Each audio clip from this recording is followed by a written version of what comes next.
talks between Xi Jinping and Joe Biden also touched upon other friction areas, including the Taiwan issue.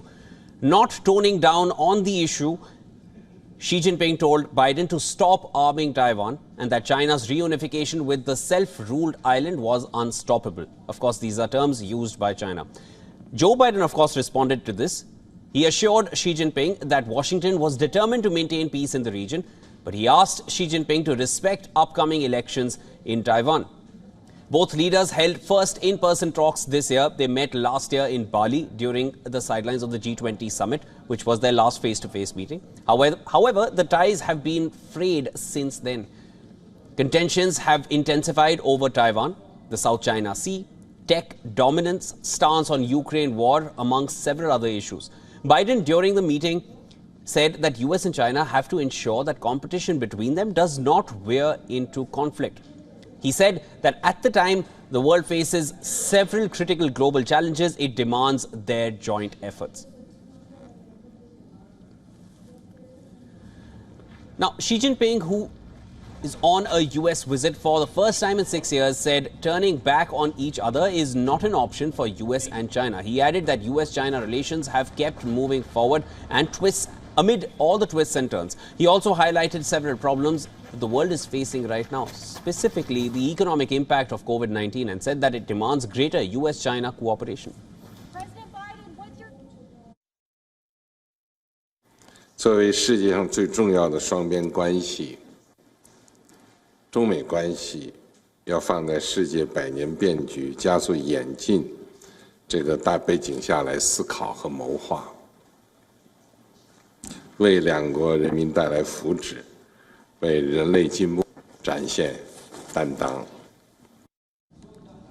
Now, the two leaders conducted a 4-hour meeting on the sidelines of the summit in the outskirts of San Francisco, and will now move for the APEC summit. As US-China tensions have grown, both nations have increased diplomatic efforts while they seek to stabilize ties. A series of meetings have taken place recently between the US and Chinese high-ranking officials, which has culminated in this final meeting, of the first of many others to come, between Xi Jinping and Joe Biden, which has happened after a long time. Reports say the Chinese president is currently under domestic pressure to revive the economy after years of stalled growth, and that was his priority for the discussions. Xi Jinping was met by protesters who took to the streets. Ahead of the Xi-Biden meeting, hundreds moved through the city's center near the San Francisco Convention Center, chanting "Free Tibet" and "Free Hong Kong," while some pro-China protesters also gathered near the APEC summit venue.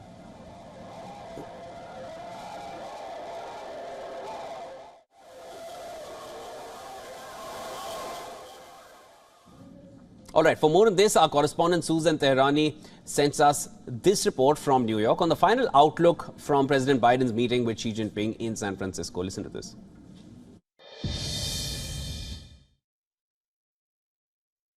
U.S. President Joe Biden met with China's Xi Jinping for more than 4 hours in California on Wednesday, and the atmospherics suggested a new era of bilateral good feelings. Both men have good reason to appear like they're getting along, at least on the surface. China's Xi wants foreign investment and export markets in a struggling economy. He also wants to prevent further U.S. sanctions against China and U.S. limits on the sale of technology to his country. President Biden wants to smooth relations and avoid another security crisis in a world that already has too many. He prefers to put China on ice, at least after the elections in 2024.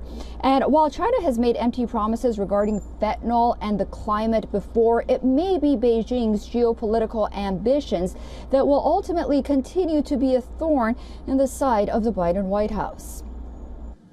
Susan further explains on the key takeaways and deliverables for the Chinese president as he heads back home after this meeting. Take a look.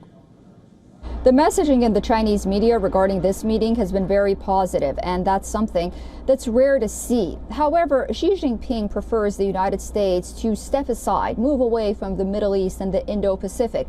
However, the Biden administration and the president himself continues to say that this is a relationship of competition, something that Xi is not very fond of. But aside from the meeting with President Biden, Xi Jinping also met with a group of business executives. And while at home, this will be important to showcase that he broke bread with investors, it's yet to be seen whether U.S. investors and businesses are eager to go back and work in China or not.